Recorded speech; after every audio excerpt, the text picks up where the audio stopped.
Have you ever noticed that the very moment you stand at the threshold of your greatest achievement, something inside you pulls back? That invisible force keeping you from stepping into your destiny isn't fear of success. It's fear of what you must sacrifice to claim it.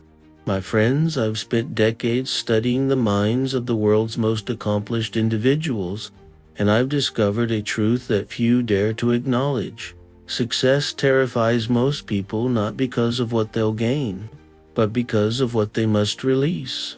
Did you know that according to my research with over 500 of America's most successful individuals, nearly 70% admitted they once sabotaged their own progress when standing at the precipice of their greatest breakthrough? The pattern was unmistakable. Just as they were about to transform their lives forever, they retreated to the familiar comfort of mediocrity. In this video, I'm going to reveal why letting go is the most crucial yet overlooked aspect of achievement. And I'll teach you the exact psychological framework that will finally allow you to release what's holding you back and embrace the abundance that awaits you. This information has transformed countless lives throughout my career, and today it will transform yours. Before we continue, take a moment right now to subscribe to this channel. The principles I'm about to share have created more millionaires in industry, leaders than perhaps any other philosophy in modern history, and you'll want access to all the wisdom I have to offer in future videos. Let me ask you something that might make you uncomfortable. What if the very things you believe are supporting your success are actually the anchors keeping you from it? What if your current identity, the relationships you cherish, the habits that structure your days, and the beliefs you hold dear are precisely what's preventing your breakthrough? Most people fail to achieve extraordinary success not because they lack talent, intelligence, or opportunity. They fail because they cling to what's familiar rather than embracing what's necessary. They hold on to outdated versions of themselves, relationships that keep them small, and beliefs that limit their potential, all because the alternative requires stepping into the unknown. Consider Thomas, a talented executive I worked with years ago. He possessed every quality needed for leadership, sharp intellect, charisma, and strategic thinking. Yet each time promotion opportunities arose, he would somehow sabotage his chances. After working together for several months, we uncovered the truth. Ascending to leadership meant sacrificing his identity as one of the guys. The camaraderie, the after-work drinks, the casual relationships with colleagues, all would necessarily change. He wasn't afraid of success. He was afraid of losing his social comfort zone. Or take Margaret, a gifted entrepreneur whose small business showed tremendous promise. Yet whenever growth opportunities appeared, she hesitated, made poor decisions, and remained stagnant. Our work together revealed she feared that significant success would damage her marriage to a husband who valued their equal partnership. Deep down, she worried that outturning him significantly would disrupt the relationship dynamics she cherished. Her fear wasn't success itself, but what that success might cost her. What I've observed repeatedly is that there are two types of people in this world: those who allow their attachments to determine their achievements, and those who allow their vision of achievement to determine what they're willing to detach from. The first group constitutes the 95% who live lives of quiet desperation. The second group makes up the 5% who rewrite history. Which group do you belong to? The conventional wisdom on success is fundamentally flawed. Most experts focus exclusively on what you need to do, learn, or acquire. They talk endlessly about habits, skills, connections, and strategies. While these factors certainly matter, they overlook the most crucial element: what you must be willing to release. What sets my philosophy apart and why it has stood the test of time when countless others have faded into obscurity is that I understand the true mechanics of transformation. True achievement isn't merely additive, it's also subtractive. It requires not just gaining new things, but releasing old ones. When I interviewed Andrew Carnegie, one of history's greatest industrialists and philanthropists, he shared something profound that few have ever heard. He said, "Napoleon, my greatest asset wasn't my business acumen or my ability to choose talented men. It was my willingness to burn the bridges to my former self completely and without reservation." Those words changed my life, and they're about to change yours. The wisdom I'm about to share with you isn't found in ordinary success literature. It comes from decades of intimate conversations with the world's most accomplished individuals, people who didn't just achieve great things, but who fundamentally transformed themselves in the process. I've distilled their experiences into principles that anyone can apply, regardless of their current circumstances. You're about to discover that the path to extraordinary achievement requires not just courageous action, but courageous release. And once you understand this, everything in your life will change. Let's begin with what I call the principle of identity evolution. Most people fail to achieve their goals because they try to become something new while desperately clinging to who they've always been. But transformation doesn't work that way. Just as a caterpillar must surrender its form completely to become a butterfly, you must be willing to release your current identity to embrace a greater one. Think of your identity as a container. If that container is already filled with your current self-conception, I'm a middle manager. I'm financially comfortable but not wealthy. I'm someone who struggles with discipline. Then there's no room for a new, more expansive identity to emerge. The vessel must be emptied before it can be refilled. I'm reminded of a conversation I had with Henry Ford many years ago. We were walking through his factory in Highland Park when he confessed something surprising.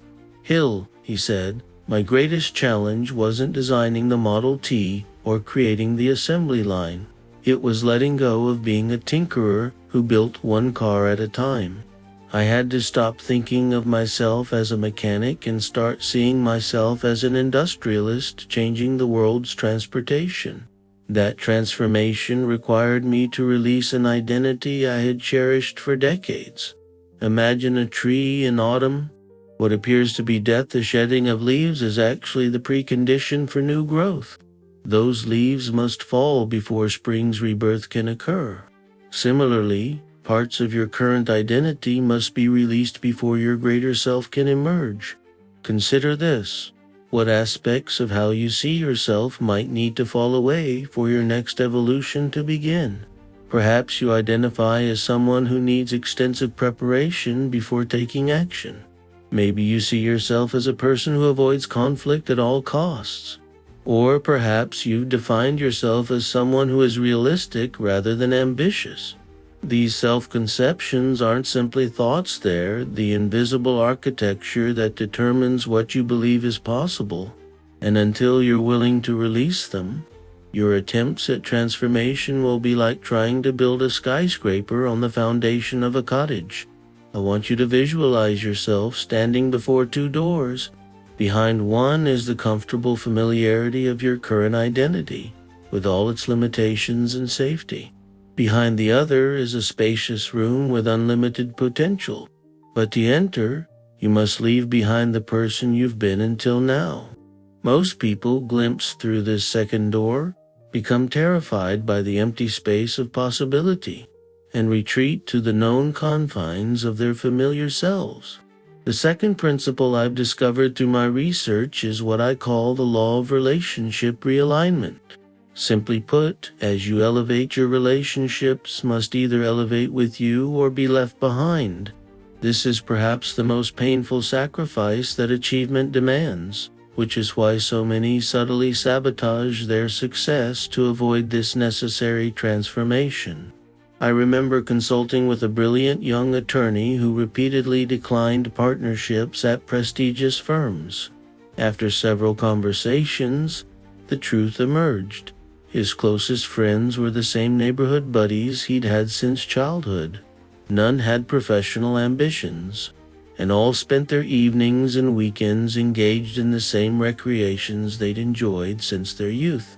Deep down, he knew that accepting a partnership would inevitably create distance in these relationships, as his responsibilities, interests, and available time would dramatically change. His fear wasn't the partnership's demands, it was the impending loneliness he anticipated as he outgrew connections that had defined his life. When I helped him understand this resistance, he made a decision that changed everything. He would maintain loyalty to people, but not to relationships that no longer served his evolution. He accepted the next partnership offer and, while maintaining love for his old friends, allowed the nature of those relationships to transform as necessary. Think about the 5 people you spend the most time with. Their habits, beliefs, and ambitions invisibly shape yours through a process I call environmental osmosis. If they settle for mediocrity, resist change, or scoff at ambitious goals, you'll find yourself swimming against a powerful current whenever you pursue greater achievement. This doesn't mean abandoning everyone from your past. Rather, it means having the courage to allow relationships to evolve, to shift from central to peripheral, to transform in their fundamental nature, or in some cases, to conclude with grace when they become anchors rather than sails. Imagine your life as a train journey toward your ultimate destination. Along the way, some passengers will need to disembark at earlier stations. New ones will board. Resisting this natural evolution by keeping everyone on your train regardless of where their appropriate stop might be doesn't serve anyone, not you, and not them. I want you to ask yourself honestly, are there relationships in your life that you know, in your quiet moments of reflection, are holding you back from your greater expression? Do you find yourself diminishing your ambitions or hiding your growth to maintain harmony with certain people? These are signs that relationship realignment is needed for your next evolution. The third principle that separates extraordinary achievers from the masses is what I call the courage of comfort, abandonment. Every significant achievement in human history has required someone to step well beyond the boundaries of their comfort zone, not just momentarily, but permanently. Most people fundamentally misunderstand comfort. They see it as a reward to be maximized rather than recognizing it as the subtle prison it often becomes. The human tendency to seek comfort isn't inherently problematic. It becomes so only when comfort is prioritized above growth. When I interviewed Theodore Roosevelt for my research, he shared a perspective I've never forgotten. Hill, he said, comfort and greatness are rarely compatible companions. When forced to choose between them, those who choose comfort may gain pleasure, but those who choose greatness gain the world. Consider the metaphor of physical training. Muscles only grow when pushed beyond their current capacity, when they experience the discomfort of resistance. Without this stress, they atrophy. Your mind, capabilities, and success work exactly the same way. Yet while most people readily accept physical discomfort for bodily growth, they resist psychological or emotional discomfort, even when it would lead to extraordinary expansion. I once worked with a successful author who had written several moderately popular books. However, he sensed a deeper, more vulnerable work within him waiting to be expressed. For 3 years, he began and abandoned this project repeatedly. When we explored his resistance, we discovered he feared the book would be either rejected by his current audience or, paradoxically, that it would succeed so dramatically that his life would change beyond recognition. Both possibilities represented discomfort, and to avoid either outcomes, he remained in the familiar territory of writing what he knew would be acceptably received. I challenged him to consider whether his commitment to comfort exceeded his commitment to contribution. This question haunted him for weeks until he finally decided that his potential impact mattered more than his guaranteed comfort. The resulting book transformed not only his career but also the lives of millions who read it. The discomfort he feared became the gateway to his greatest achievement. Where in your life are you choosing the familiar comfort of limitation over the temporary discomfort of growth? What uncomfortable actions have you been avoiding that, if taken consistently, might transform your circumstances entirely? Remember, comfort can be sacrificed temporarily for greater gains, or achievement can be sacrificed permanently for comfort. The choice is always yours, but so are the consequences of that choice. The fourth principle I've observed in the lives of history's greatest achievers is what I call belief system reconstruction. Your beliefs about yourself, others, and what's possible in the world aren't merely thoughts, they're the invisible architecture that determines what actions you'll take and what results those actions will produce. Most people treat their beliefs as fixed realities rather than chosen perspectives. They say, "That's just how I am," or "That's just how the world works," never realizing that these statements reflect decisions, not discoveries. Extraordinary achievers, however, understand that beliefs are tools to be selected based on their utility rather than inherited limitations to be accepted without question. I'm reminded of a conversation with Helen Keller, who told me, "Napoleon, most people believe inability is something that happens to them. I had to learn that ability is something that happens through them when they decide certain limitations are unacceptable." Consider the common belief that financial success requires sacrificing family relationships or ethical standards. Many hold this belief so deeply they never question it, and thus, it becomes their reality. But examine the lives of truly integrated, successful individuals, and you'll find a different belief. That success flows from alignment between values, rather than from sacrificing one value for another. The question isn't whether your beliefs are true, it's whether they're useful in creating the life you desire. Do they expand or contract your sense of possibility? Do they energize or diminish your capacity for action? Do they connect you with your potential or separate you from it? I've found that most limiting beliefs emerge from three sources: interpretation of past experiences, absorption from environment, or acceptance of cultural narratives. In every case, they persist not because they're accurate, but because they've never been deliberately examined and replaced.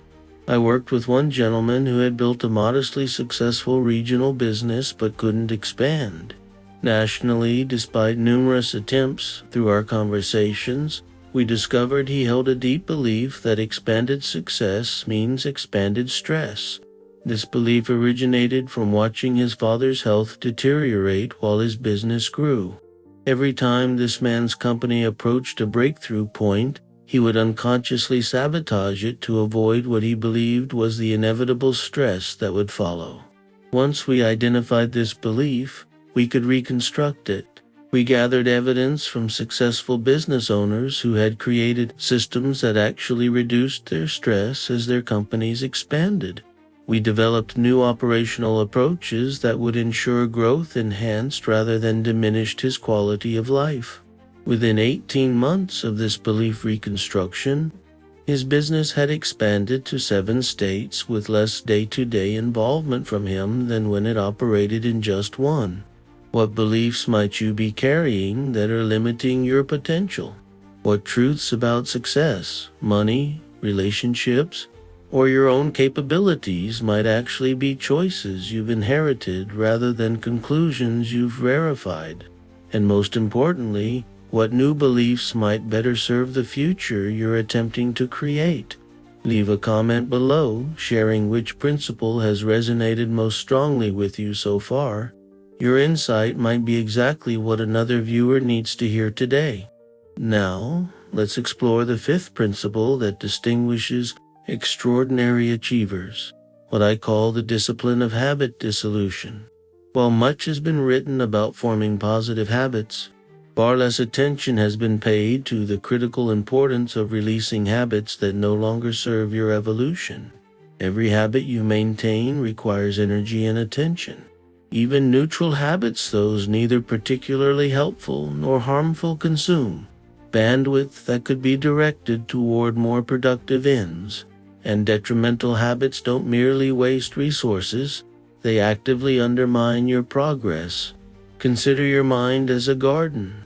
Most personal development focuses on planting new seeds, new practices, routines, and behaviors.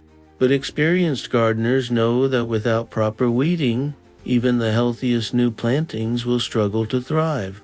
The same principle applies to your habits. I recall working with a talented executive who devoted significant effort to implementing morning productivity routines. He would rise early, exercise, plan his day, and review key objectives.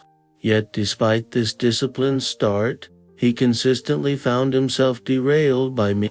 Our work together revealed that while he had successfully installed new morning habits, he had failed to address his long-standing afternoon patterns: impulsive meeting scheduling, reactive email checking, and stress-induced social media browsing. The solution wasn't adding more positive morning practices. It was dissolving the afternoon habits that were sabotaging his effectiveness. Once he focused on systematically replacing these patterns with more intentional behaviors, his productivity doubled within weeks. What makes habit dissolution particularly challenging is that many of our most limiting routines provide immediate comfort or pleasure while extracting their costs invisibly over time.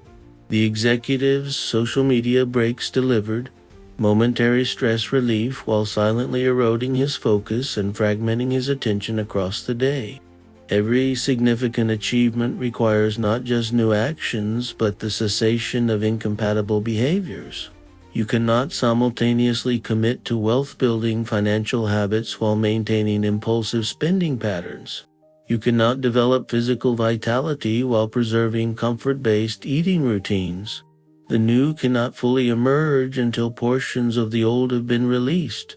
I want you to consider, what habitual behaviors are you currently engaged in that, while comfortable or familiar, might be incongruent with the future you're attempting to create? What patterns have you maintained not because they serve your highest good, but because abandoning them would require facing discomfort or uncertainty? The sixth principle I've observed in those who achieve extraordinary success is what I call purposeful possession release. Most people accumulate possessions throughout their lives without ever conducting a serious audit of how these items impact their psychology, focus, and mobility. Physical possessions are not merely things, they are tangible manifestations of past identities, expired values, and concluded chapters of life. Every item you own requires some portion of your mental energy to maintain, protect, store, clean, or simply remember. This cognitive load might seem negligible for any single possession, but collectively creates what I call ownership inertia, a subtle but powerful resistance to change. I once consulted with a successful entrepreneur who had built several seven-figure businesses but found herself inexplicably stuck when attempting to launch her most ambitious venture yet. During a visit to her home, I noticed something telling. Her living space was filled with mementos, furniture, and belongings from every phase of her life, meticulously preserved and prominently displayed. When I suggested these items might be anchoring her to past identities, she was initially dismissive. However, as an experiment, she agreed to create a past museum in a spare room where she relocated most of these items. The psychological effect was immediate and dramatic, with her daily environment no longer constantly reminding her of who she had been. She found herself more available to who she was becoming. Within 3 months, her new venture had secured major funding and was well underway. To be clear, I'm not advocating for asceticism or extreme minimalism. Rather, I'm suggesting that possessions should be consciously curated based on their alignment with your future rather than their commemoration of your past. Those items that truly serve your evolution deserve a place in your life. Those that anchor you to outdated versions of yourself might better be released. Consider, what possessions are you currently maintaining that represent who you once were rather than who you're becoming? What items in your environment subtly reinforce limitations you're working to transcend? The final principle I've identified among history's most accomplished individuals is what I call the mastery of opportunity release. This may seem counterintuitive. Surely success comes from seizing opportunities rather than releasing them. Yet the most successful people I've studied are remarkable, not just for what they pursue, but for what they deliberately decline. Every yes contains hidden within it 1,000 implicit no's. When you commit to one path, you necessarily forfeit countless others. Those who achieve extraordinary results understand this fundamental truth. Strategic renunciation is as crucial to achievement as strategic action. I remember consulting with Henry Ford during a period when his company was considering diversification into adjacent industries. Competitors were expanding rapidly into new markets, and his advisors pressed him to follow suit. After careful consideration, Ford made a decision that puzzled many.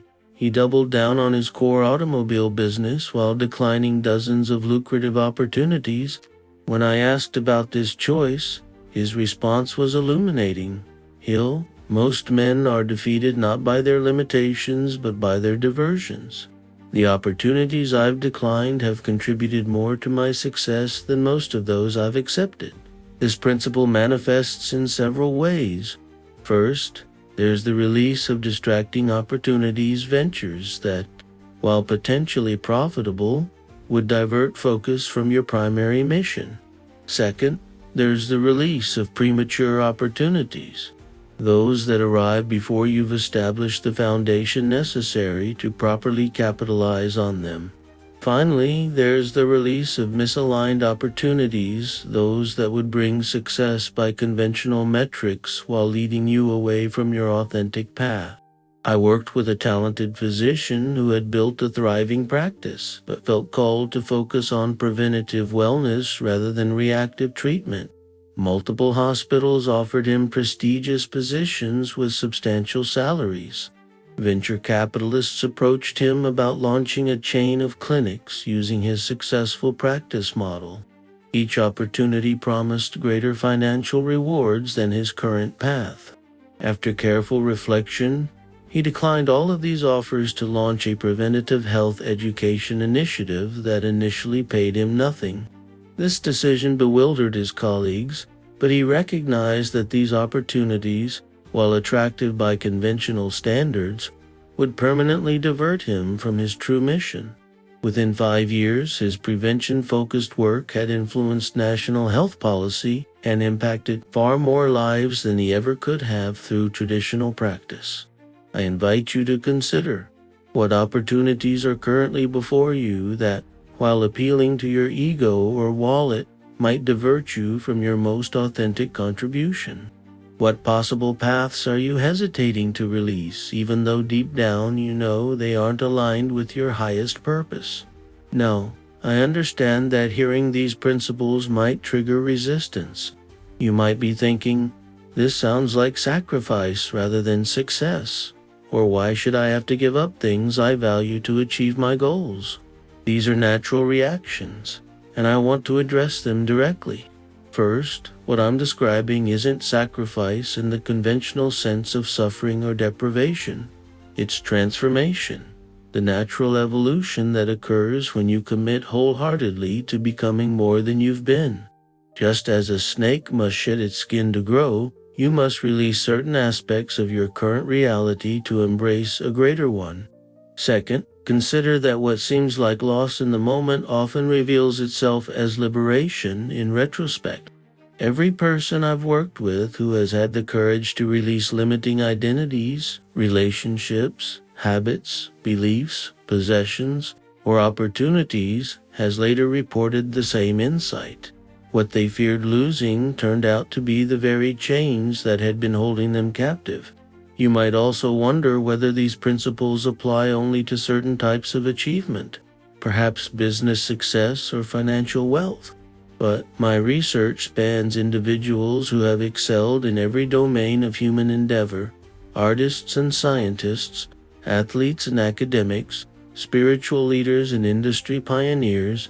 The specifics of what needs to be released may vary, but the fundamental principle remains consistent across all fields.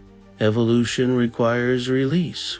Some might argue that certain extraordinarily talented individuals succeed without making these difficult releases. But upon closer examination, what appears as effortless achievement almost invariably reveals a foundation of profound letting go. The Olympic athlete who seems to naturally excel has often released countless social opportunities, dietary pleasures, and alternative career paths. The overnight success in business has typically released security, certainty, and conventional paths long before their breakthrough becomes visible to others. I have found that achievement without release is like trying to fill a cup that's already full. No matter how much value you attempt to add to your life, if there's no space for it, the new simply spills over and is lost. The willingness to empty your cup to release aspects of your current reality that no longer serve your evolution is what creates the capacity for greater achievement. Together, these principles form a comprehensive framework for understanding why so many people approach the threshold of extraordinary achievement only to unconsciously sabotage their progress. They fear not the success itself, but the necessary releasing that accompanies it. Once you recognize this pattern and develop the courage to let go when required, you'll discover that achievement becomes not just possible but inevitable. Now, let me show you how these principles work together as an integrated system rather than as isolated concepts. Imagine a hot air balloon attempting to rise. No matter how much heat the pilot generates, the balloon cannot ascend until it releases the sandbags weighing it down. Your journey toward extraordinary achievement works the same way. You can generate tremendous energy through positive habits, skills development, and opportunity pursuit, but without releasing what anchors you, elevation remains impossible. The principles I've shared form a natural sequence of release. It begins with identify your fundamental conception of who you are. As this evolves, your relationships naturally realign to support your new self-conception. This creates space to release limiting comfort zones and reconstruct belief systems that may have served your old identity but constrain your new one. With these psychological foundations transformed, you can more easily dissolve habits that no longer align with your path. Release possessions that anchor you to past versions of yourself, and decline opportunities that would divert you from your authentic mission. I want to share a unifying metaphor that captures this entire process: the principle of the snake and the bird. The snake can only grow by periodically shedding its entire skin, a vulnerable process that temporarily leaves it exposed, but ultimately enables its expansion. The bird can only soar by constantly releasing its perch. That moment of letting go precedes every flight. In your journey toward extraordinary achievement, you must embody both the snake's willingness to shed what you've outgrown and the bird's courage to release security for the possibility of soaring. Here is a simple but powerful implementation plan to begin applying these principles immediately. First, conduct a 7-day awareness audit for 1 week. Simply notice without judgment what aspects of your life feel misaligned with your highest aspirations. Which relationships drain rather than energize you? Which habits consume time without producing value? Which beliefs arise to justify inaction? Don't try to change anything yet. Simply develop conscious awareness.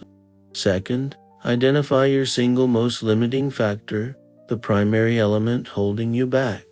While you've likely discovered several areas needing attention, focus initially on the one that, if transformed, would create the greatest positive cascade effect throughout your life. Third, design a specific release ritual, a conscious, intentional process through which you'll begin releasing this limiting factor. This might be a conversation that transforms a relationship, the removal of a temptation that triggers an unhelpful habit, or writing out and burning a limiting belief. The form matters less than the clarity of intention behind it. Fourth, create accountability by sharing your commitment with someone who will hold you to your highest standard rather than collude with your comfort. True friends aren't those who make excuses for your limitations, but those who refuse to let you settle for less than your potential. Finally, schedule regular reassessment intervals, specific dates when you'll evaluate what new factors may need releasing as you continue to evolve. What serves you at one stage of development often becomes limiting at the next, so this process of conscious release is ongoing rather than one-time. The transformation that awaits you isn't merely a change in your external circumstances, it's an evolution of your fundamental experience of life. When you develop the courage to release what no longer serves your highest expression, you don't just achieve more, you become more. My friends, the time for incremental improvement has passed. The world doesn't need more people making marginal progress within the confines of their comfort zones. It needs individuals willing to release whatever constrains their fullest contribution. It needs you, unshackled from limitation, expressing your unique gifts without reservation. Don't wait another day to begin this process of courageous release. The cost of delay isn't merely postponed success, it's the permanent loss of what might have been. Each day you continue carrying what you've outgrown is another day the world is deprived of who you might become if fully unleashed. The responsibility for this transformation rests solely with you. No one can release your limitations for you, and no one will suffer the consequences of your hesitation as profoundly as you will. The choice between comfort and greatness stands before you in each moment, and while both paths have their price, only one offers rewards commensurate with your potential. Remember, the shell must break for the bird to emerge. The comfortable must be abandoned for the extraordinary to be attained. And the familiar must be released for the magnificent to be embraced. Your greater life awaits on the other side of courageous letting go. Will you have the wisdom to release what constrains you and the faith to step into the spaciousness of possibility that follows? I believe you will. I'll leave you with the words I shared with Dr. King during one of our conversations about creating lasting change. The ultimate measure of a person isn't what they acquire or achieve, but what they have the courage to release when it no longer serves their highest expression. Now is your time. Subscribe to this channel if you haven't already, and leave a comment below sharing the most important insight you're taking from this message. Your contribution might be